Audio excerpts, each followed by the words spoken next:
వసంత పంచమి సందర్భంగా సిద్దిపేట జిల్లా వర్గల్ మండలం విద్యా సరస్వతి అమ్మవారిని దర్శించుకుని ప్రత్యేక పూజలు నిర్వహించారు మంత్రి పొన్నం ప్రభాకర్।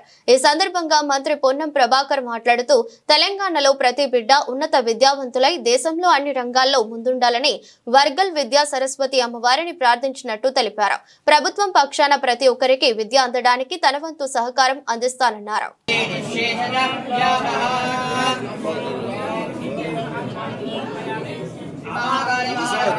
सरस्वती माता की जगदम्ब पुष्पमालिनी माता की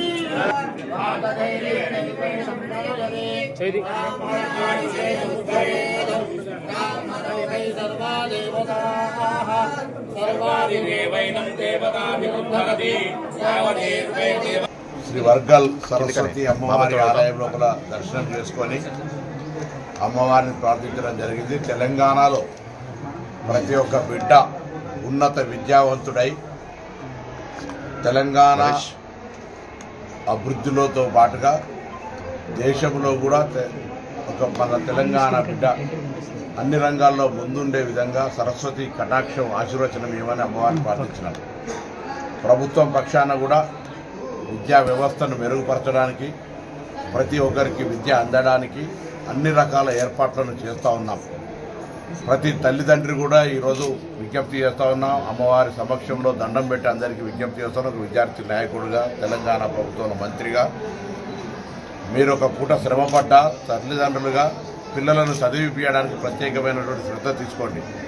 అక్షరాభ్యాసం నాటున్నటువంటి శ్రద్ధ తదుపరి విద్యా బోధన సందర్భంగా కొద్దిగా కష్టమైనప్పటికీ కూడా పిల్లల భవిష్యత్తు విద్యతోటే ఉంది। ఏ ఆస్తి ఉన్నా ఎప్పుడైనా పోతుంది, కానీ విద్యకు సంబంధించిన ఆస్తి ఎప్పుడు పోదు। కాబట్టి ఈ సరస్వతి అమ్మవారి కటాక్షం ఉంటుంది। మన దగ్గరనే తెలంగాణ అటు బాసరా ఇటు వర్గల్ రెండు సరస్వతి అమ్మవార్లు మన ప్రాంతంలో ఉన్నాయి। ప్రభుత్వం తరఫున కూడా ఈ దేవాలయాల అభివృద్ధి కానీ లేదా దేవాలయాలకు సంబంధించినటువంటి విద్యాలయాల అభివృద్ధికి సంబంధించి అన్ని రకాల చర్యలు తీసుకుంటా ఉన్నాం।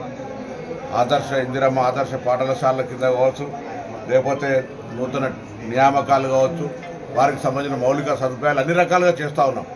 ప్రజలు దీన్ని అర్థం చేసుకొని వినియోగించుకొని ప్రతి ఒక్కరు కూడా తెలంగాణలో చదువుకోలేదు, చదువు రాదు, చదవలేక ఆర్థికంగా ఇబ్బంది పడుతున్న వాళ్ళందరి కొరకు కూడా గురుకులాలు పెట్టి ఎక్కడైనా ఎవరైనా చదువుపించలేక ఇబ్బంది పడకండి।